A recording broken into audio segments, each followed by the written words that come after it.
Сәлем сұлу қыздар, Әсел Шебер каналына қош келдіңіздер. Бүгін сіздермен өткен видеомыздың жалғасы ретінде тапочкамызды обвязка жасап, төбесін тоқитын боламыз. Біздің табанымыз өткен жолы клеймен жабыстырылған болатын, ал бұл жолы енді осыны обвязкамен 3D табан етіп қойдым. Әдемі болсын деп, және аяқ киім тігетін жіппен шет-шетін бәрін тігіп шығатын боламыз. Видеоны көріп бастамас бұрын менің каналыма тіркеліп, қоңыраушаны басып қойсаңыздар, жаңа шығатын видеоларды алғашқы болып көретін боласыздар. Біз қазір тапочканың шет-шетін, хотя клей жабыстырсақ та, өте мықты клей жабыстырдым, водостойкий. Осындай клей жабыстырсам да, мен қазір шет-шетін осылай аяқ киімді тігіп шығатын боламын. Ол үшін маған аяқ киім тігетін жіп, және осындай біз керек, немесе бүгіз деп аталады. Қазір мен жіптің шетінен 1,5 метрдей өлшеп қалдырамын. Сөйтіп, аяқ киімді тігуге кірісемін. Ол үшін сіздерге барлығы түсінікті болсын деп метрді алып алдым. Қазір шетінен өлшеп айтатын боламын.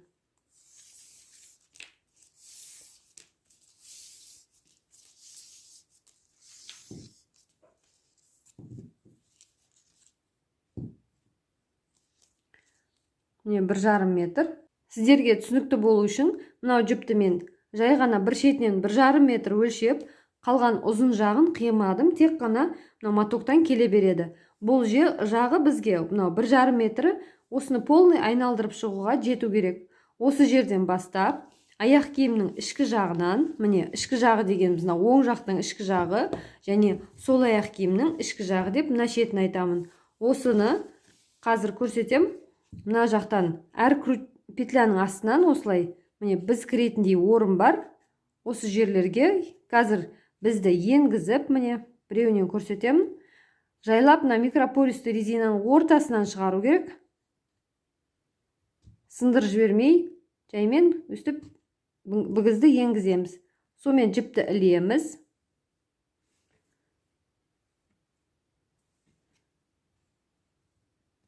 Және тартып шығарамыз. Осыны шығарған соң, жаңағы өлшеп алған 1,5 метрімізді тартып, осы жерден шығарып аламыз.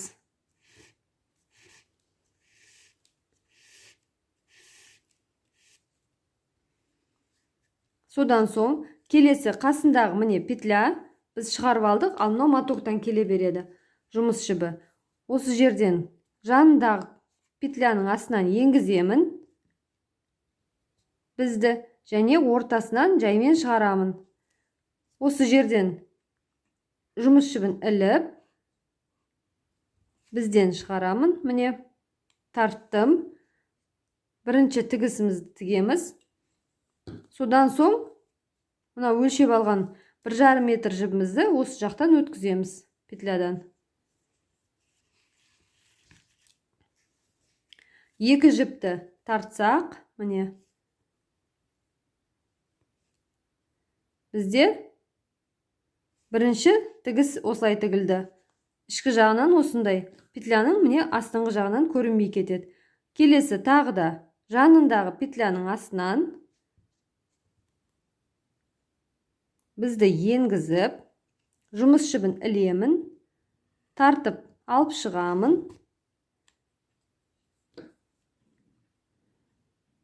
Содан соң, жұмыс жібін ішінен өткізем петлядан. Сонда екі жіпті осылай тартқанда, байқаңыздар, микропористі резинаны сындыр жібермеңіздер. Қатты тартудың қажеті жоқ, бірақ боста болмау керек.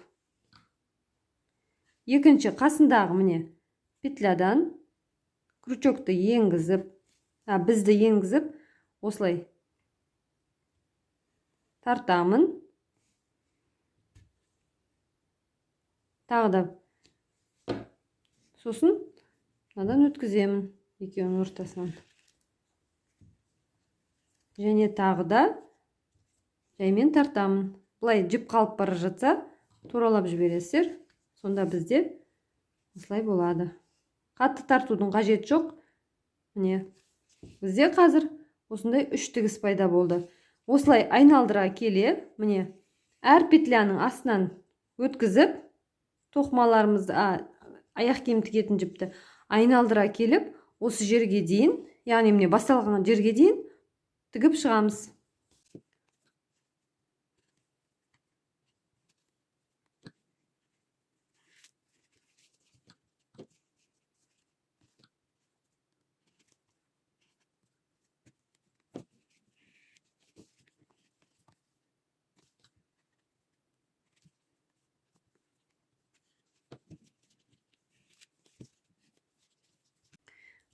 Міне қыздар, бірнеше петля қалды. Қазір осыларды тігіп, сосын соңында қалай байлап түйіндеп қоятынымызды көрсететін боламын. Енді соңғы петлямыз мынау бағанағы өлшеп алған жібім еді. Қалғаны қосақ, бір 30 сантиметрдей қалды.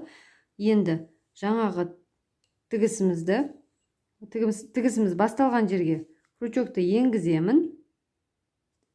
Жұмыс жібін іліп, сыртқа тартып шығарамын.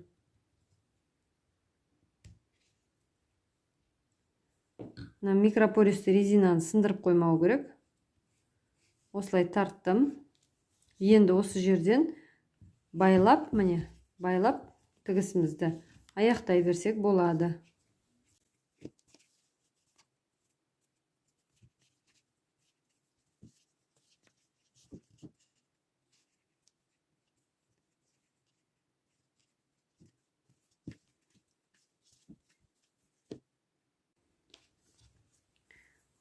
Енді осы жерден жібімізді қиямыз. Зажигалкамен күйдіретін болғандықтан шамалы қалдырсақ жеткілікті, міне.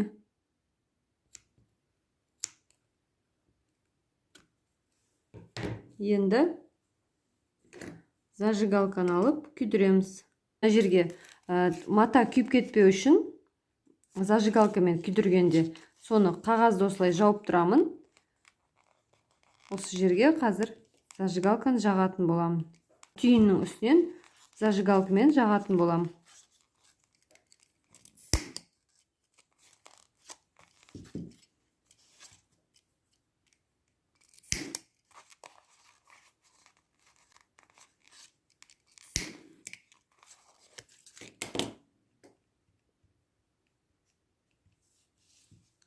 Міне біздің түйініміз күйіп жақсы бекті.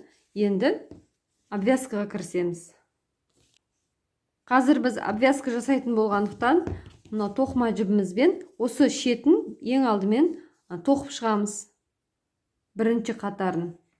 Бірінші қатары мынау, және үстіңгі жағынан екінші қатармен тоқып өтеміз. Ол үшін тоқыма жібімізді аламыз. Алдын ала біразын мен тартып, керіп, дайындап қойдым. Созып, қазір содан алып тоқитын боламыз. Обвязканы. Оны да ішкі жағынан тоқимыз. Ішкі жағынан тоққанда, міне мына оң аяқтың ішкі жағы осы жерден бастап тоқимыз. Жіпті кішкене шетінде қалдырамыз. Осындай бір жеткілікті. Енді крючогымызды енгізіп, жұмыс жібін іліп шығарамыз. Міне осылай. Бір петляға кіргіздік. Міне бізде петля пайда болады. Осы петлядан енді мынау қысқа жібіміз қала береді, ал жұмыс жібін тартамыз. Енді мынау жанындағы петляға енгізіп крючогымызды жұмыс жібін іліп ап шығамыз. Және осы екі петля болады. Осы екі петляны бір-бірінен өзінен шығарамыз. Міне өзінен шығардық. Енді екінші осы петлямыз қалады. Енді қасындағы міне бос орынға осы петляға енгіземіз крючогымызды. Жұмыс жібін іліп ап шығамыз. Енді өзінен шығарамыз. Міне бізде екінші петля пайда болды. Осылайша қасындағы петляға енгіземін. Жұмыс жібін іліп алып шығамын. Осыдан шығарамын. Тағы да көрсетемін. Міне петля қасында бос петля тұр. осының астыңғы жағынан осылай енгізіп, крючогымды жұмыс жібін іліп алып шығамын. Осы жіпті петлядан да шығарам. Тағы да қасындағыдан. Осылай. Сонда 3D сияқты көтеріңкі болады. Салыстырып қарасаңыздар, мына жақта петлялар бар, әдемі болып шықты, ал мына жақ әлі ондай жоқ. Жіңішке жұқа болып тұрады. Қазір осылайша тоқып келіп, айнала тоқып келеміз. Сонда осы жерге қайтадан келгенде көрсетемін. 1-2 петля қалды. Қазір соны тоқып аяқтап, жоғарғы жағына өтеміз.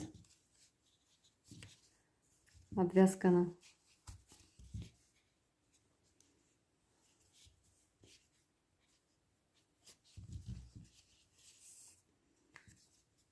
Міне соңғысына келдік. Енді осы жерден қазір біз өзіміз қолдан бір петля жасайтын боламыз. Ол үшін тоқымамызды қойып, осыны өзін айналдыра, 5-6 рет айналдыра, осылай жіп алып қаламыз. Қалғанын қайшымен қиятын боламыз. 3, 4, 5, 6. Міне 6 айналдыра алып қалдым жіп. Қайшымен қиып. Енді петляны осы петляны шығарамыз.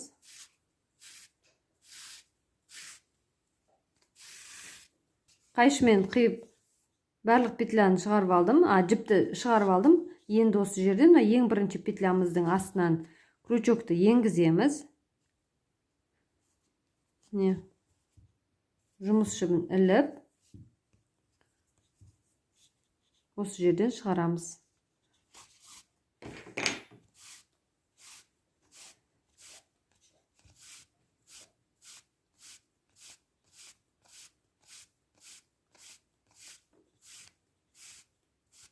Шығарып алдық. Қазір осылай болады. Қазір осы жерден келесі, өзіміздің осы жіп шыққан жерден қайтадан крючогымызды енгіземіз.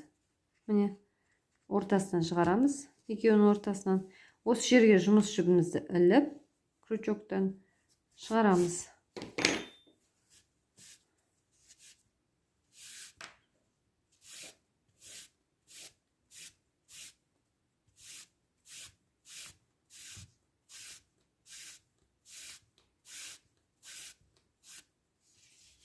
Сонда бізде осындай петля пайда болды. Өзіміз жасап алдық. Ал енді үстіңгі жағынан обвязка жасап шығатын боламыз. Ол үшін крючогымызға осы ұзын жібімізді алып, енді мынау қысқа жіп шыққан осы орынға бұдан кейінгі петляларымызды енді ортасынан енгізетін боламыз. Міне әр петляның ортасынан осындай орындар бар. Осы жерден енгізіп, мен біріншісін көрсетемін. Жұмыс жібін іліп алып шығамын. Бұл жерден де осындай соединительный столбик жаңағы тоқығанымыздай қылып тоқып шығамыз. Яғни былай қасындағы петляға крючокты енгізіп, жұмыс жібін іліп, енді өзінен шығарамыз. Сонда бізде осындай петля тоқылады. Тағы да ортасынан енгізіп, жұмыс жібінен шығарамыз. Екінші петля тоқылды. Қасындағыдан ортасынан енгіземіз крючокты, жұмыс жібін іліп шығарамыз, өзінен де шығарамыз. Осылай бізде үшінші петля. Тағы да қасындағыдан крючокты енгізіп, өзінен шығарамыз. Крючокты ортасынан енгізіп, тағы да өзінен шығарамыз.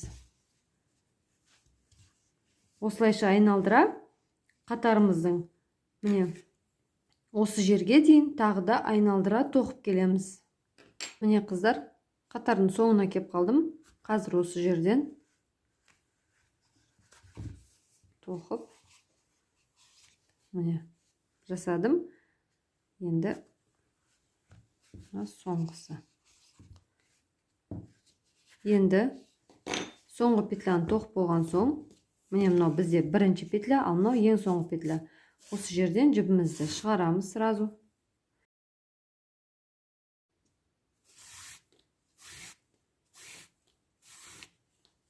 Обвязканы аяқтағаннан кейін осы жерден өзіміз қолдан петля жасаймыз. Ол үшін крючокты енгізіп, жұмыс жібін шығарамыз.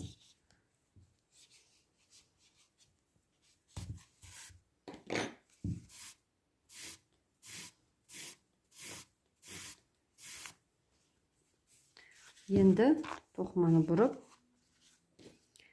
міне мынау жұмыс жібі шыққан жерге қайтадан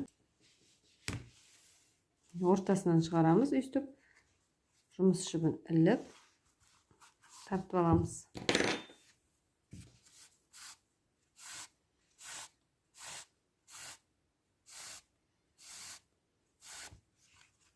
Сонда бізде міне қолдан петля жасап алдық. Теп-тегіс болып жабылды барлығы. Енді осы жерден байлап, міне байлаймыз. Жіпті қиямыз.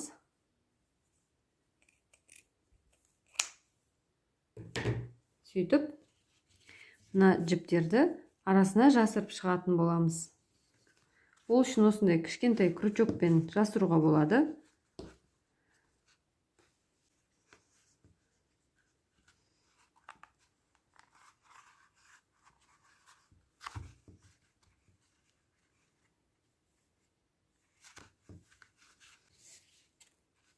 Барлық жағын тігіп болдым. Обвязкасы осымен аяқталды. Енді мынау үстіңгі жағын тоқитын боламыз. Ол үшін бізде осындай схема бар. Схемамен тоққан оңай болады. Әрі сіздерге де схеманы үйренуге мүмкіндік бар. Тапочканың төбесін тоқуға біз ең алдымен воздушный петлядан бастап тоқимыз. Біздің аяқ киімнің размері 36-37 болғандықтан арықтау аяққа арналған, жалпақ аяққа емес. Сондықтан өздеріңіз өз өлшемдеріңізге қарап аяқтарыңыздың жалпақтау немесе арықтауына қарап тоқисыздар. Өлшеп, мен қазір мына жіптің шетінен примерно бір осындай 30 сантиметрде алып қаламын. Тоқымай, содан соң барып тоқи бастаймын. Бұл 30 сантиметр бізге кейін тоқып болған соң беткі жағын аяқ киімге тігуге қалдырып жатырмын. Қазір мен біздің өлшемімізге 10 воздушный петля және 1 воздушный петля подъема тоқимын. Сонда барлығы 11 воздушный петля тоқимын. Міне, мына дөңгелекшен бәрі бізде воздушный петля.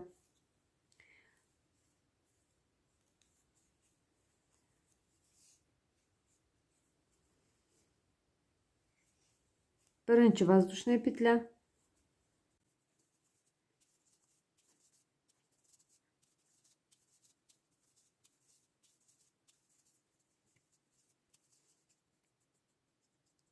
Бір воздушный петля тоқып алған соң, келесі қатарға көшеміз.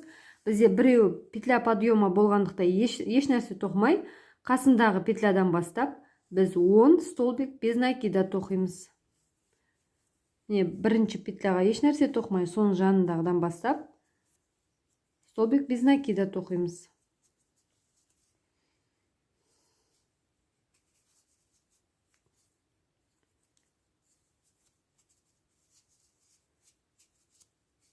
Ең соңғы воздушная петляға да біз бір столбик без накида тоқимыз.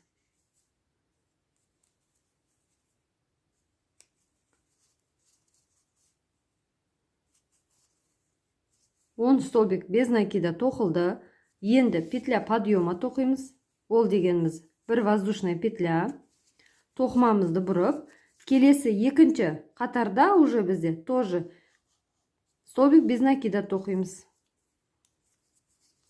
Міне, бір воздушный петля тоқыдық, оған еш нәрсе тоқымай, соның жанындағы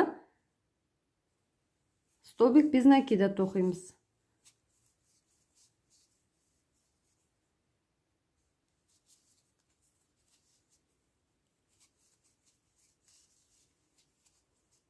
Міне соңында петлямыз бар. Осыны ұмытып кетпеу керек. Әр тоқыған қатарларыңызды санап отырсаңыздар, сонда шатаспайсыздар санынан. Әр қатарымызда 10 столбик без накида болу керек. Яғни, мынандай петляларымыз міне өрілген сияқты 10 болу керек. 1, 2, 3, 4, 5, 6, 7, 8, 9, 10. Менде 10 болды. Сонда шатаспайсыздар. Енді бір воздушный петля. Тоқымамызды бұрамыз. Үшінші қатарда да дәл солай. Міне үшінші қатарда дәл солай столбик без накида тоқимыз. Ол үшін бірінші воздушный петляға еш нәрсе тоқмай, соның қасындағы петлядан бастап тоқимыз. Келесі төртінші қатарда бізде петля подъема тоқып, ең бірінші столбик без накиданың үстінен біз 2 соединительный столбик с накидом тоқимыз. Яғни 2 еселеп тоқимыз. Ал қалғандарында міне столбик без накида тоқып келеміз 8-ін. Сосын барып қайтадан ең шеткісіне соединитель столбик с накидом тоқимыз. Оны да 2 еселеп тоқимыз. Ол үшін міне бір воздушный петля подъема, тоқыманы бұрамыз. Осы бірінші столбик без накидаға, міне осыған біз 2 столбик, соединительный столбик тоқимыз. Накид ілеміз. Крючогымызды петляға енгізіп, астыңғы жағынан шығарамыз. 3 петля болады, міне жіпте. Крючокта енді осы 3 петляны бірден шығарамыз. Бұл бізде соединитель столбик с накидом. Екіншісінде осы жерге тоқимыз.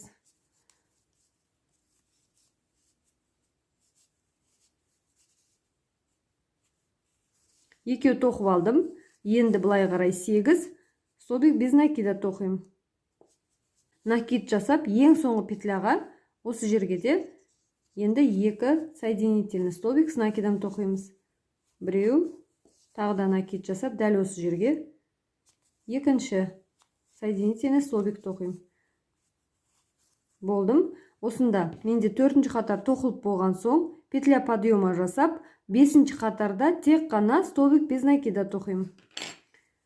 Петля подъема бізде воздушный петля, тоқыманы бұрамын. Бізде бұл жерде уже 10 емес, петля емес, уже 12 болды. Жан-жағынан қосылған соң 12-ге көбейді. Столбик без накидаға осылай тоқимыз. 5-ші қатар тоқылып болды. Петля подъема жасап, тоқыманы бұрамыз. Келесі 6-ші қатарда біз соединительный столбик с накидом біреу-ақ тоқимыз. Сосын мына жақта 10 столбик без накида тоқып, ең соңғысына тағы да соединительный столбик с накидом тоқимыз.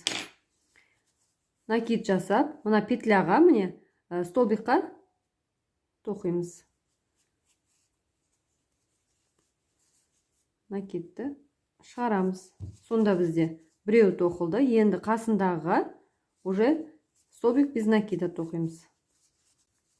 Осылайша қатардың соңына дейін 10 столбик без накида тоқып барамыз. Ең соңғы петляға келгенде накид жасап, осы жерге соединительный столбик с накидом тоқимыз. Енді бір воздушный петля. Келесі қатар бізде 7-ші қатар. Ол жерге тек столбик без накида тоқимыз барлығына. Тоқыманы бұрамыз. Міне.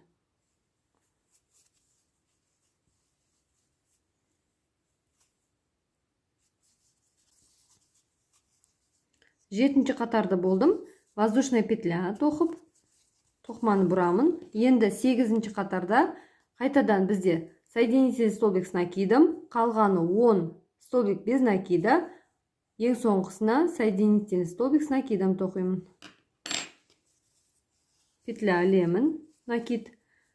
Міне, мынау тұрған столбикқа енгізіп, үшеуін бірден шығарамын.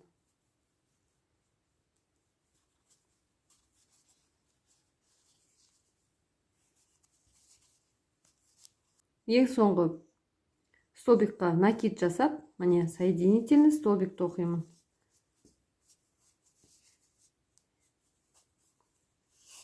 Осымен біздің тоқымамыз аяқталды. Міне осындай болып тоқылады. Қазір аяқ киімнің бетіне осылай тігіп қоямыз.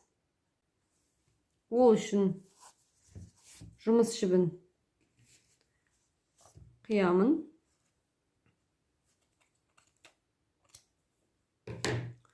Енді мына жақтан петлядан тартып шығарамын. Сонда менде осындай болады. Қазір маркермен тоқыманы белгілеп аламыз. Мынау аяқ киімге қарап, екеуін біркелкі бірдей жасау керекпіз. Қазір мен примерно өлшеп алдым. Осылай болады деп, соны тоқып мына жерге көреміз. Ол үшін бізде мына тоқыма оң бетінен тұру керек. Былай теріс қойып қоймаңыздар. Қатарларымызды ең соң қатарға қарайсыздар. Осылай өргендері бетке қарап, осылай оңы болып тұрады. Мынаның да аяқ киімде міне өрілгендей болып, әдемі бізге оң жағы тұр. Қазір мынаны осылай тігу үшін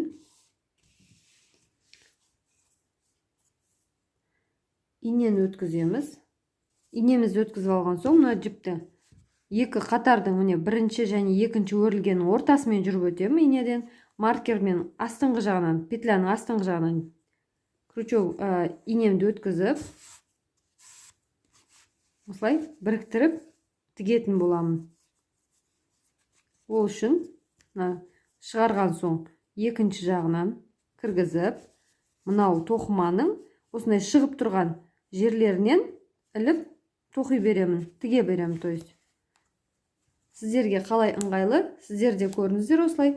Болмаса сөгіп басқаша тігетін боласыздар. Біріншісін тіктім. Енді міне шығып тұрған осындайға инені енгізіп, мына петлядан да өткіземін. Арасынан шықты. Енді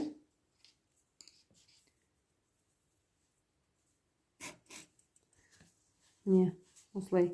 Енді келесі петляның астынан өткізіп, инені мына жақтан, міне осы жақтан шығарамын.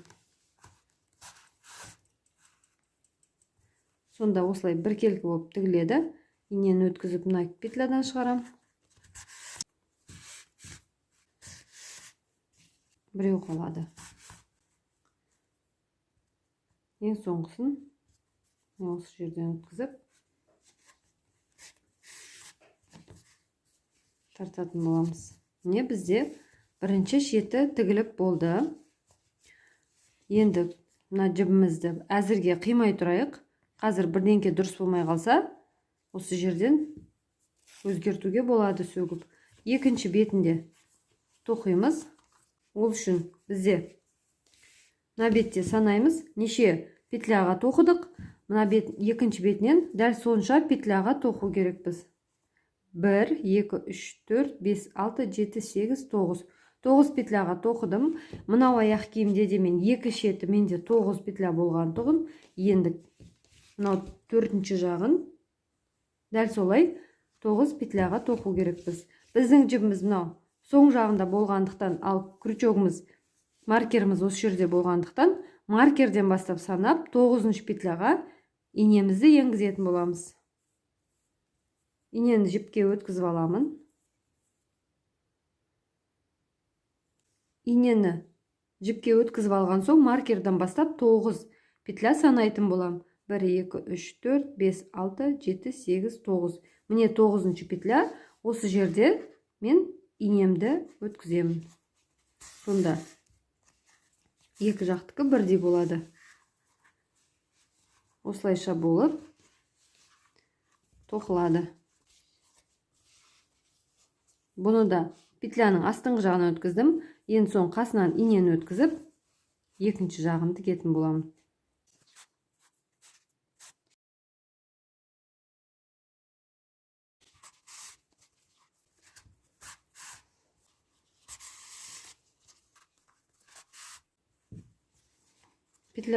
Маркерді ала берсек болады.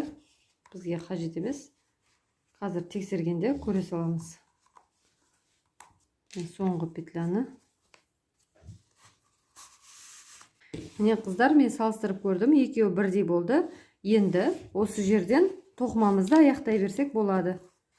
ыңғайлы жерден тағы да бір рет өткізіп мықтап байлаймыз. Сөйтіп тоқыманы аяқтаймыз. Қыздар, міне мен бір бетін уже жіптерін жасырып қидым. Енді екінші бетінде жаңағы алып қалған инемен жіпті тоқтатып қойған жеріне ары қарай жалғастырып, осы жерден тоқыманы аяқтаймын. Сосын барып жібін жасыратын боламын. Крючоктың көмегімен тоқыманың астынан крючогымызды енгізіп, примерно осы жерлерден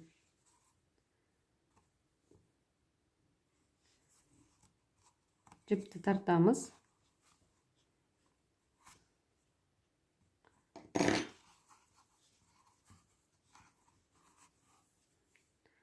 Бабочканы қойып, то есть бантикті қойып, осылай жасайтын боламыз. Содан соң қайтадан крючогымызды енгізіп, қайтадан дәл сол жерден енгізуге болады. Сөйтіп жұмыс жібін тартып аламыз.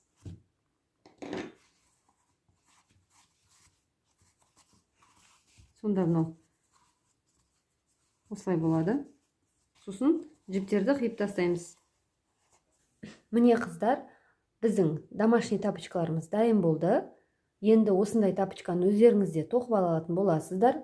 Бұйырса алда көп жақсы видеолар болады. Менің каналыма тіркеліп, лайк басып, пікір қалдыруды ұмытпаңыздар. Сіздермен болған Әсел, барлықтарыңызға сәттілік.